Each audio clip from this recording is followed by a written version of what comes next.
Good morning student. आइए DPP2 का ये डिस्कशन 2 यानी रिमेनिंग क्वेश्चन को आज डिस्कस कर लिया जाए तो पूरी तरह से टॉपिक आपका कंप्लीट हो जाएगा और फिर इसके बाद नेक्स्ट लेक्चर में हम चलेंगे। ठीक है, आप लोग थोड़ा सा फास्ट रहिए, ठीक है ना। जितना आप फास्ट रहेंगे उतना आपके लिए फ़ायदा होगा। ठीक, चलिए अगला चलते हैं।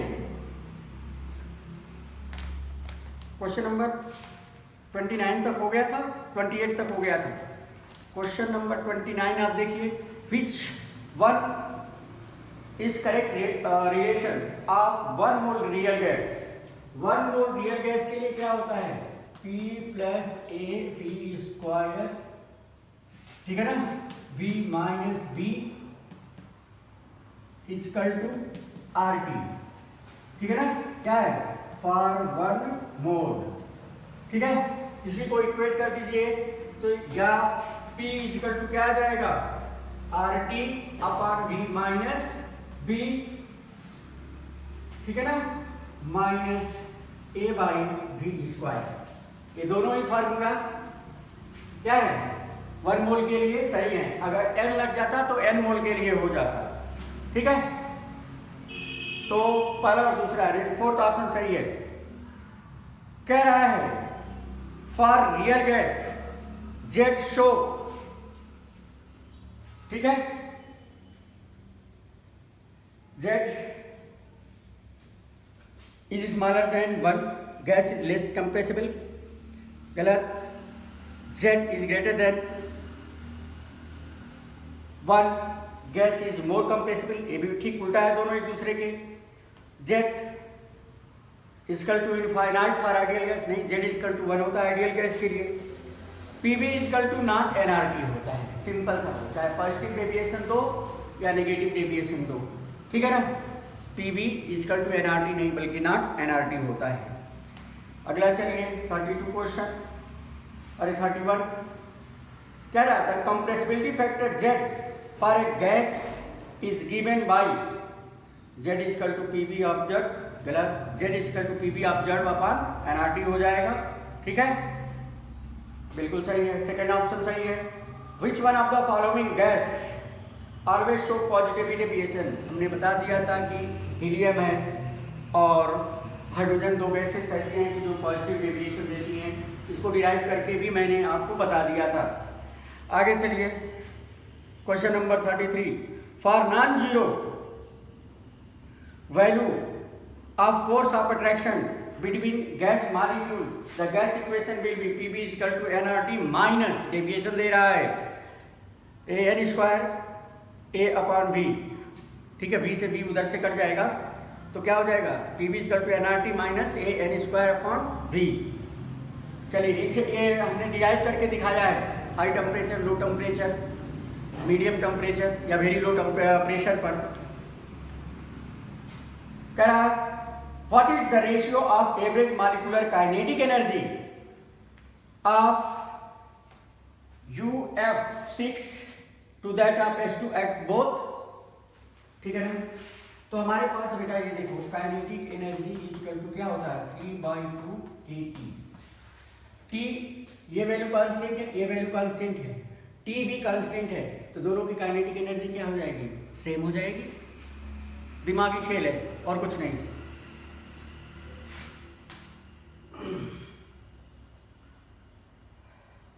If pressure of a fixed quantity of gas is increased by 4 times, keeping the temperature constant, temperature constant हो गया है तो फिर तो the RMS velocity will be, जब temperature constant है तो RMS velocity भी क्या हो जाएगी? सेम हो जाएगी। RMS velocity इजकल टू क्या हो रहा है?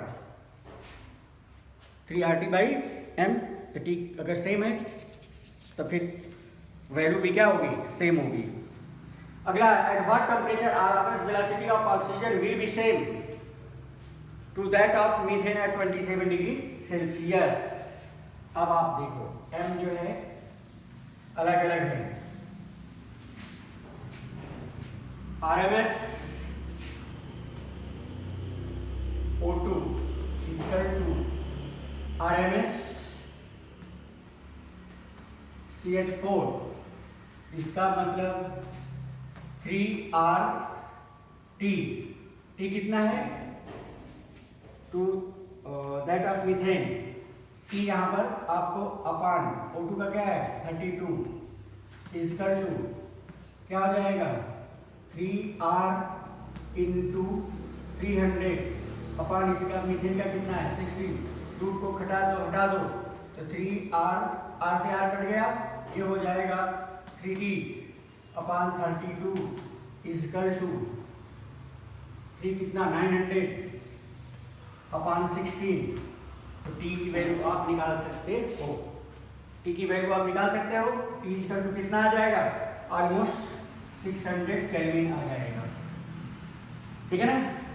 क्यों, मॉलिक्यूलर मास 3 से 3 कट गया, ये भी कट जाएगा, ठीक है, 3 से 3 कट जाएगा तो ये क्या जाएगा 300 काट दो, 3R से 3R, ठीक है ना। तो इसका जस्ट डबल है तो ये भी डबल हो जाएगा, सिंपल सा है, कर लेना।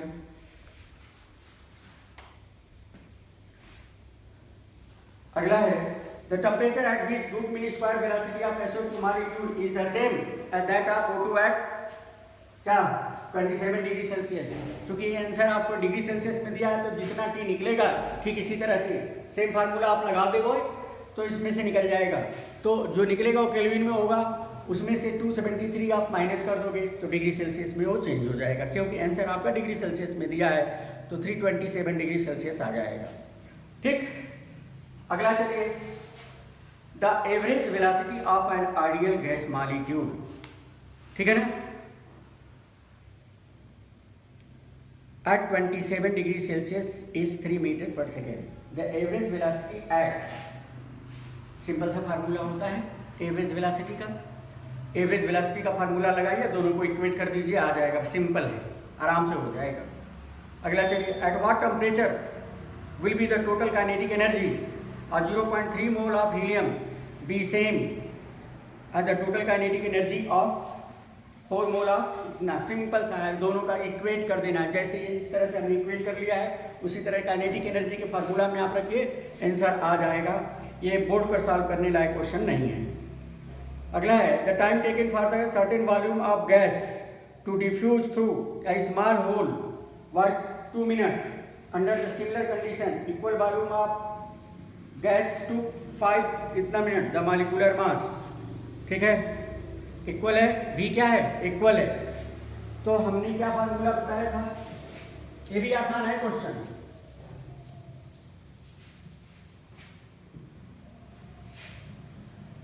ठीक है ना, कौन कौन सा है, सर्टेन गैस, ठीक है ना, चलो सर्टेन गैस को RX मान लें अपॉन RO2, ऑक्सीजन गैस है ना,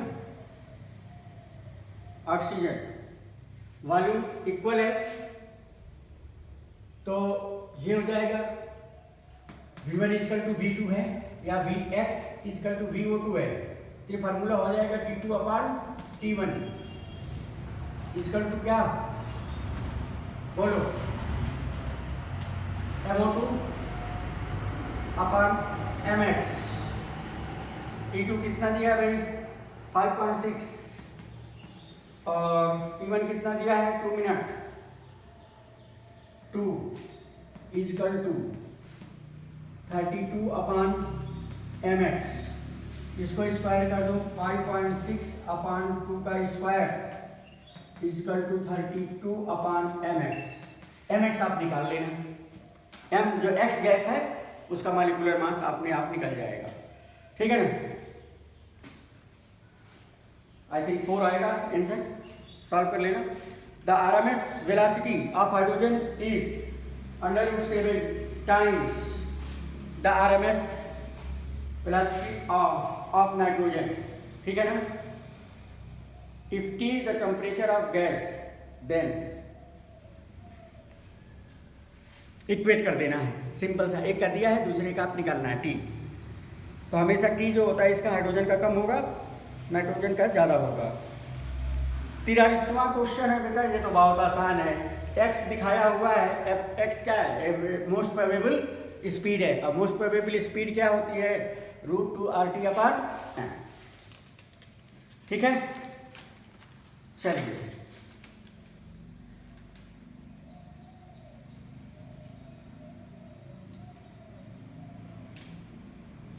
क्या PC and PC of a gas are 400 इतना टाइम रेस्पेक्टिवली, द VC निकालो, relation between PC BC and BC का लगा दो।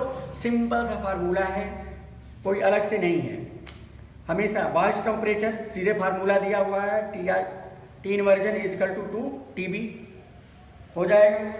Critical temperature of a gas is related to TC 8RT/27 BR, ये formula है। बॉयल्स टेम्परेचर TB क्या है, A/2BR। ठीक है, the point at which the density of substance of gases always as liquid are same, critical point. ठीक है ना, या क्रिटिकल टेम्परेचर भी बोलते हैं, हाँ क्रिटिकल पॉइंट बोलते हैं, sorry. Which of the following is correct regarding the viscosity, it's internal resistance of liquid to flow. हमने बताया है resistivity to flow, resistance to flow. ठीक है,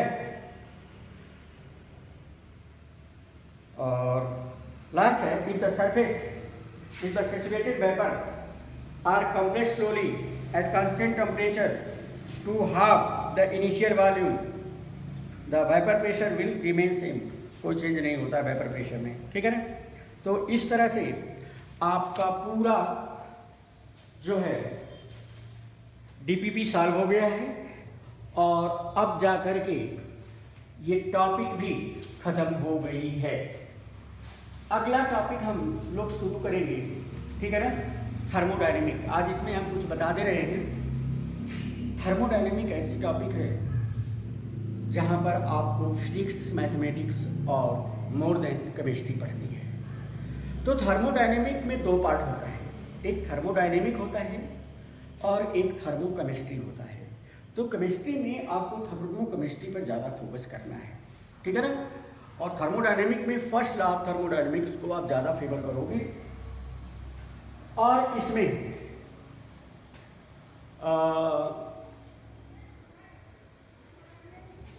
फर्स्ट लॉ ऑफ थर्मोडायनेमिक्स ज़्यादा यूज होगा, ठीक है ना। फर्स्ट लॉ ऑफ थर्मोडायनेमिक ज़्यादा यूज होगा, इसके बाद थर्मोकेमिस्ट्री यूज होगी। आप देखो ये टॉपिक फिजिक्स में भी है और केमिस्ट्री में भी है, ठीक है ना। यहाँ पर एक चीज़ होता है, वर्क निकालना होता है, वर्क डन, ठीक है ना। तो जो वैल्यू हम पॉजिटिव मानते हैं फिजिक्स में उसे नेगेटिव मानते हैं, और जो वैल्यू हम नेगेटिव मानते हैं फिजिक्स में उसे पॉजिटिव मानते हैं, ठीक है ना। वो क्यों होता है आगे हम बताएंगे, ठीक है ना। तो वर्क डन बाय सिस्टम होता है तो हमेशा नेगेटिव होता है, और वर्क डन ऑन सिस्टम होता है तो हमेशा वो पॉजिटिव होता है। सबसे बड़ी चीज़ होती है कि थर्मोडायनेमिक हमारे डेली लाइफ से जुड़ा हुआ है। हर जगह थर्मोडायनेमिक्स है। एनर्जी कंज्यूम हो रही है, एनर्जी रिलीज हो रही है, आपको पसीना आ रहा है, आपको ठंडी लग रही है, ठीक है, पेट में कुछ गड़बड़ है, तो सारी जगह ये थर्मोडायनेमिक्स आपके लिए है, हर जगह। बहुत इंटरेस्टिंग टॉपिक है, ठीक है ना।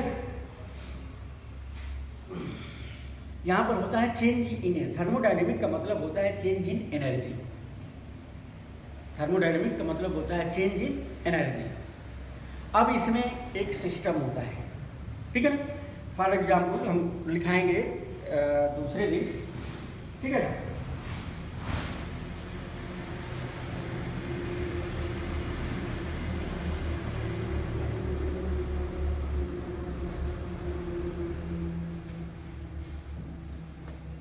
जैसे कोई भी चीज अंडर ऑब्जर्वेशन, अंडर ऑब्जर्वेशन, ठीक है ना, तो उसे हम क्या कहेंगे, सिस्टम कहेंगे। आप ये देखो, ठीक, सपोज करो कि ये टेबल है, एक टेबल है, ठीक है ना। अब यहां पर इसमें ये गिलास है और इसमें ये भरा हुआ है चाय। तो चाय गिलास में जो या कप में जो चाय है वो पूरी तरह से अपने आप में क्या है, ये सिस्टम है। क्या कहलाएगा? सिस्टम है। ठीक है ना?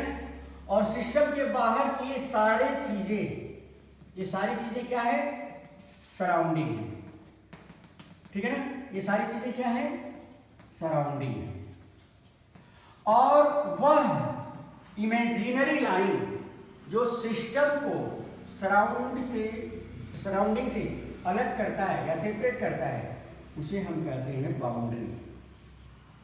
उसे हम क्या कहते हैं? बाउंड्री। ठीक है? अब इसी को हमें स्टडी करना है। एनर्जी सिस्टम से सराउंडिंग में, सराउंडिंग से सिस्टम में। ठीक है ना? इसी तरह से सिस्टम जो है 3 प्रकार के होते हैं। ओपन सिस्टम होता है, जैसे चाय खुली रखी है, ओपन सिस्टम हो गया है। चाय को ढक दिया, क्लोज सिस्टम हो गया। तीसरा आइसोलेटेड सिस्टम है, यानी इसमें सिस्टम से सराउंडिंग के बीच न तो एनर्जी न ही मैटर का एक्सचेंज होता है। ठीक है ना? इसके बाद डिफरेंट काइंड्स ऑफ एनर्जीज के बारे में हम लोग डिस्कस करेंगे। ये क्लास हम कल लेंगे। आज के लिए इतना ही। Thank you.